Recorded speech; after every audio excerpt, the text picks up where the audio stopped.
Bago natin simulan ng kwento, please like and share the video at huwag na ding kalimutang mag-subscribe.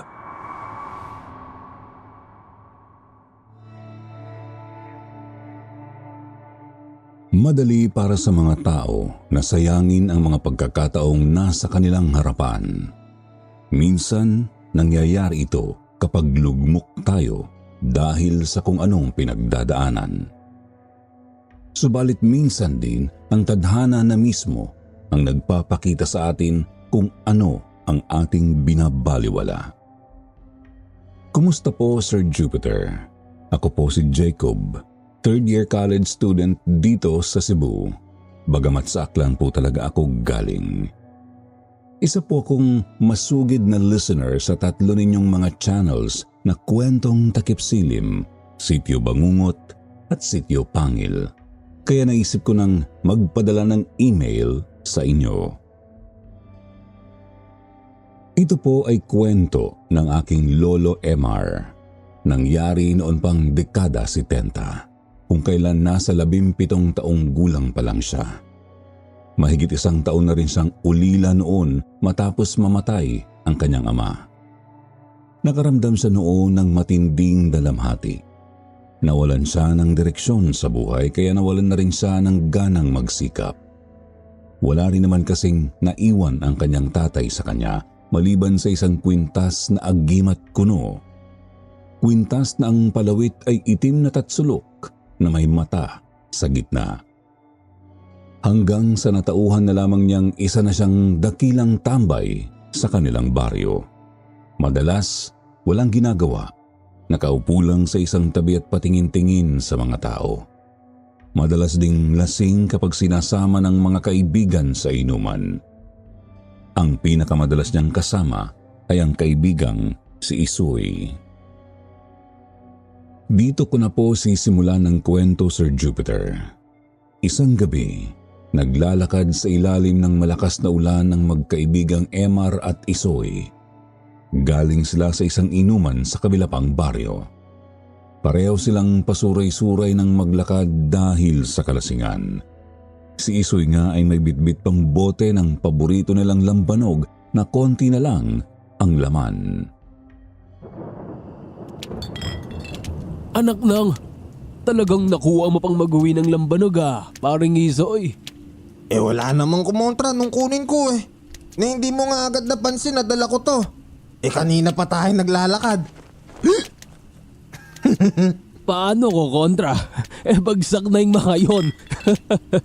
Kahit yata buhusan mo ng mainit yung mga yon, di na sila magigising Teka, ang laking aso naman yan. May ganyan ba sinang Aling Milda? Ewan ko, baka kakakuha lang nila niyan kanina. Nasa bakuran nila Pero delikado yan, di nakatali. Totoo ba itong nakikita ko? Nakita mo rin, pre. Yung aso, naging matanda.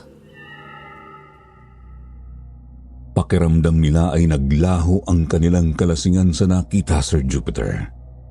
Pwede pa sanang guni-guni lang kung isa lang sa kanila ang nakasaksi sa asong naging matanda. Pero pareho kasi nila iyong nakita. Isa po talagang itim na aso na naging matandang lalaki. Naroroon sa bakuran ng kapitbahay nilang si Aling Milda. Sa gulat ay naihagis ni Isoy ang bote ng lambanog sa matanda. Pagkatapos ay dali-dali silang kumaripas palayo sa bahay na yon. Todo ang takbo, sinalubong ang malakas na bugso ng ulan at hangin. At lalo pa nilang binilisan ang takbo ng kumakahol na ang aso sa kanilang likod. Napakalakas ng magkakasunod na kahol. Talagang ramdam na ramdam nilang nanginginig ang kanilang mga kalamnan, buto at kaluluwa. Anong klaseng aso ba yan? Bakit tayo hinahabol? Aswang yan, Isoy! Sigurado ako dun! Aswang yang hayop na yan! Por Diyos por Santo! Mamamatay tayo neto, paring Emar! Mamamatay tayo! Talagang mamamatay tayo kung puro kadakdak dyan. Bilisan pa natin pagtakbo. Sige na.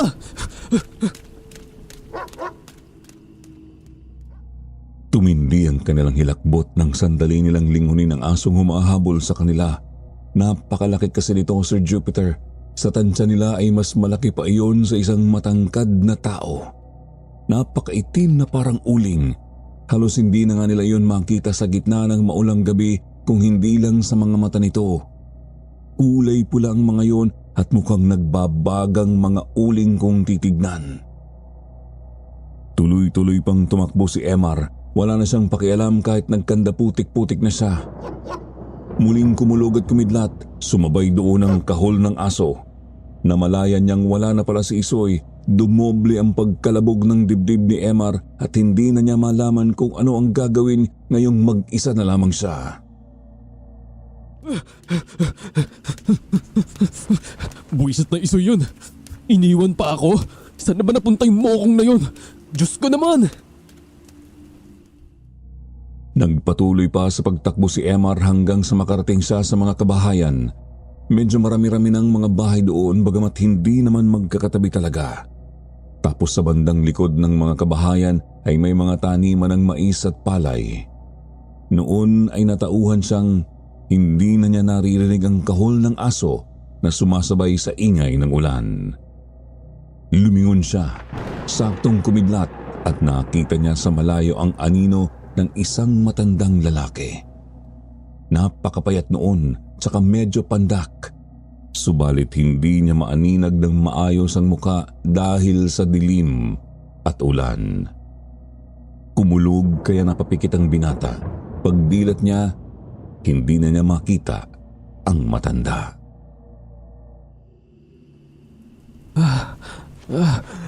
Di na siguro yan susunod. Hindi ko na kaya. Pagod na ako. Bibigay na katawan ko.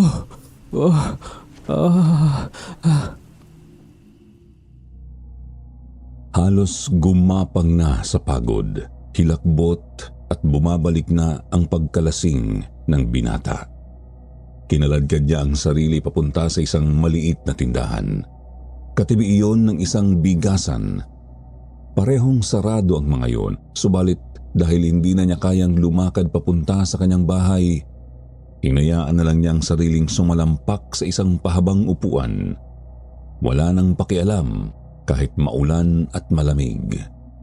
Ang sa kanya lang ay makatulog na. Hoy! Gising! Mang Tano naman eh. Bakit ba kayo nang gigising ng ganyan? Kita niyong natutulog ang tao eh. Gigisingin ka kasi nga tulog ka. Wala nga namang gisingin kita kapag dilat yung mga mata mo, di ba? Anong naman eh, inaantok pa ako. Bakit kasi dyan ka natutulog? Ano, dyan ka na naman ba inabot ng kalasingan mong bata ka? Alam mo, hindi talaga ikatutuwa ng tatay mo yung ginagawa mo sa buhay mo eh. Kakasikat pa lang ng araw nang gisingin ni Mang Tano si Emar. Si Mang Tano ay ang matandang may-ari ng bigasan. Ito ang dating amo ng tatay ni Emar. Isa itong mayamang negosyante, ngunit mas piniling manirahan ng mag-isa sa isang bahay na nasa tabi ng kanyang medyo maliit na palayan. Ang mga anak na kasi nito ang nagpapalakad ng mas malalaki pa nilang mga lupa't ari-arian. Ay, nabanggit niyo na naman si tatay. Ang tatay mo ang pinaka-pinagkakatiwalaan kong tauhan. Siya ang kanang kamay ko. Halos anak ko na ngang maituturing yun eh. Kaya apo na rin ang tingin ko sa iyo, Emar. At yan din mismo ang dahilan kung bakit nasasaktan akong nakikita kang ganyan. Tambay, palaging lasing. Magtrabaho ka na kasi sa akin at nang umayos na yung buhay mo. Napag-usapan na po natin yan, Mang Tano. Ayoko pa. Magsasabi naman ako sa inyo kapag handa na akong magtrabaho eh. Ilang buwan nang inaalok ni Mang Tano si Emar ng maayos at permanenteng trabaho. Subalit lagi namang tumatanggi ang binata. Kontento na siya sa paraket-raket lang. Paminsan-minsan ay nagkakargador sa may pier kapag nauubusan ng pangkain. Binabayaran din siya ni Mang Tano para tumulong sa ilang mabibigat na gawain gaya ng pagbubuhat ng mga sako ng bigas. Tapos kada Sabado rin ay pumupunta siya sa bahay ni Mang Tano upang magtrabaho bilang hardinero. Ay, desisyon mo yan. Buhay mo naman yan eh. Basta sinasabi ko sa'yo, Emar, hindi natutuwa ang tatay mo sa nakikita niya ngayon. Sigurado ako doon. Nasa iyo pa naman yung anting-anting ng tatay mo. Sige na, magbubukas na ako ng bigasan. Umuwi ka na sa bahay niyo at nang makapagpahinga ka na ng maayos. Napahawak na lamang si Emar sa kanyang kwintas habang hinahatid ng tingin ng matanda. Isa yung itim na kwintas na ang palawit ay isang maliit na bilog, gawa sa bakal at kulay itim. Tapos walang kahit anong nakamarka o nakasulat. Kung titignan, para lang talaga itong baryang itim na may butas para sa sabitan. Tumayo si Emar at lumakad na pauwi sa kanyang bahay. Yun ang kubo na tirahan nilang mag-anak. Pero dahil wala na nga ang kanyang mga magulang ay mag-isa na lamang siya roon. Naligo siya sa isang malapit na balon. Nagbihis at nag-almusal sa kanilang likod bahay.